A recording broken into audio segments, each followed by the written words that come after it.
A Marvel villain comes to theaters this weekend with Venom. Outstanding.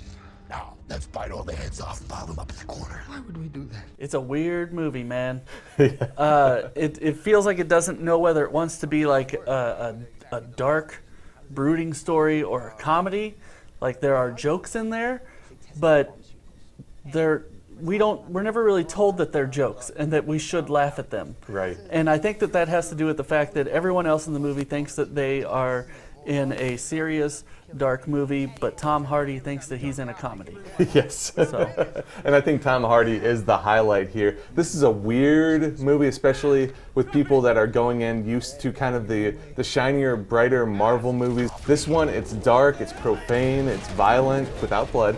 Yes. But Tom Hardy is really, I think, the reason to go to see this, because he's all in. He is 100%. Off the wall, screwball, like just going for it. Yeah, no, he's not phoning in at all. Now everyone else, they're just kind of, they exist. They exist to move the movie along. You know, like Riz Ahmed, who was in Rogue One, who's really good.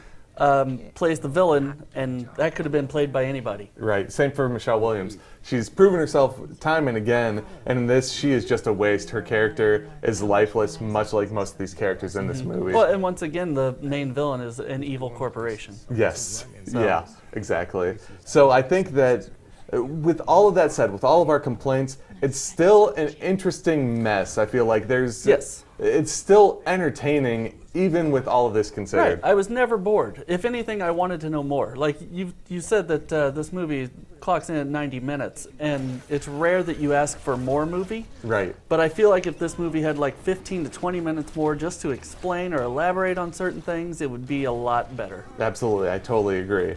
What would you give it for a rating?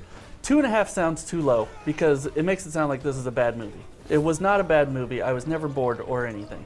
But I wanted it to be better, so I guess I'm going to go 2.5. 2.5 for me. I don't think it does anything outstanding, and it doesn't do anything totally bad either. It's interesting that this movie got made, especially in a time where Disney's Marvel movies are all kind of fairly sanitized and straightforward. So I think it's almost like a product of like the 90s and early 2000s when comic book movies didn't know what they were doing, so they were just throwing out these weird movies. And yeah, the tone is totally weird. Yeah, it's very weird, but I think that's what makes it interesting. So I would say give it, if you're interested, check it out, but know what you're getting into. Yeah. You can read my review at StJoeLive.com, and join me next week as I check out First Man and Bad Times at the El Royale. Until then, we'll be live at the movies. See you later.